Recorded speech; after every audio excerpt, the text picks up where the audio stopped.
আজকে আমি এত সহজ একটা রেসিপি নিয়ে এসেছি, কচুরমুখী আর সয়া ফিশ। সয়া ফিশটা যেমন কাটা নাই, আর মাছটা খুব নরম, এবং কচুরমুখীটাও অনেক নরম। চুলায় দেওয়ার সাথে সাথে গলে যায়, তা ভাবলাম দুটোই অনেক নরম, তা রান্না করি। হ্যালো এভরিওয়ান, আসসালামু আলাইকুম। সবাই কেমন আছেন? নিশ্চয়ই ভালো আছেন। যদি আমার ভিডিও আপনাদের কাছে বিন্দু পরিমাণ ভালো লেগে থাকে, আমার ফেসটি ফলো করবেন, ইউটিউব চ্যানেলটা সাবস্ক্রাইব করবেন। তা চলুন, এটা আমি কিভাবে রান্না করেছি আপনাদেরকে আমি দেখাবো। তো এখানে আমি 1 কেজির মতো কচুরমুখী নিয়ে নিয়েছি। এগুলো এখন খোসাটা ছাড়িয়ে নেব, একটু বেশি করে ছাড়াতে হবে, কারণ কচু তো গাল চুলকাতে পারে। তা এভাবে ছাড়ালে কিন্তু আপনার কচুরমুখীতে গাল চুলকাবে না। এখন আমি এখানে প্যান নিয়েছি, নিয়ে 1/2 কাপের মতো তেল নিয়েছি, নিয়ে এখানে আমি বড় একটা পেঁয়াজ কুচি করে নিয়েছি। পেঁয়াজটাকে আমি ভালো করে ভেজে নিব। তা ভেজে নেওয়ার পরে এখন এর ভিতরে আমি 1 টেবিল স্পুনের মতো আদা, 1 টেবিল স্পুনের মতো রসুন, দুটোই একসাথে দিয়ে আমি 2 মিনিট ভালো করে ভেজে নিব। তারপরে ভাজার পরে এখানে আমি সামান্য একটু ঠান্ডা পানি দিয়ে দিব। অবশ্যই ঠান্ডা পানি দিতে হবে।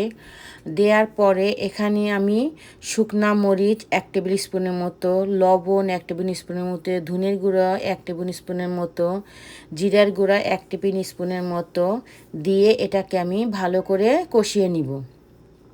তো আমি হলুদটা পরে ইউজ করব। এখন আমি এর ভিতরে যে সয়া ফিশটা নিয়েছি, দেখুন এগুলো কিন্তু কেটে নিয়েছি, কেটে ভালো করে ধুয়ে নিয়েছি।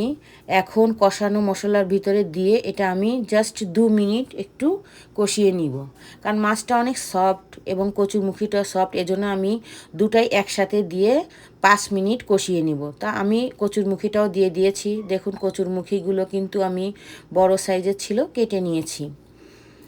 আপনি কিন্তু একটা কচুরমুখীকে তিন ভাগ করবেন, করে নেবেন, কারণ বেশি পাতলা করা যাবে না, এমনি নরম জিনিস তো গলে যেতে পারে অনেক, এজন্য। তা আমি 5 মিনিট আমার কিন্তু কষানো হয়ে গেছে। এখন এর ভিতরে আমি 1/2 টেবিল স্পুনের মতো হলুদের গুঁড়া দিয়ে দিব, দিয়ে আরও 1 মিনিট নাড়িয়ে নিয়ে এখন এর ভিতরে আমি কিন্তু গরম পানি দিব। তা আমার কিন্তু 50% বয়েল হয়ে গেছে, আর 50% আমি এই পানি দিয়ে রান্না করে নিব।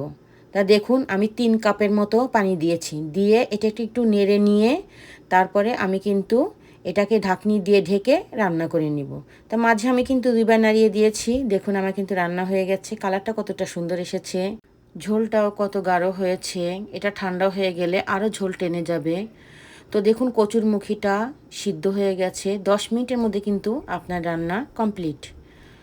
তো আমি জানি না আপনাদের কাছে কেমন লেগেছে আমার এই রেসিপি। যদি ভালো লেগে থাকে তা লাইক, শেয়ার, কমেন্ট, সাবস্ক্রাইব করবেন। আর যারা আমার ফেসবুক পেজ থেকে দেখেন তারা আমার পেজে যেয়ে লাইক করবেন এবং কমেন্ট করবেন, যাতে আমার জন্য সুবিধা হয়। তা সবাই ভালো থাকবেন, সুস্থ থাকবেন। আসসালামু আলাইকুম।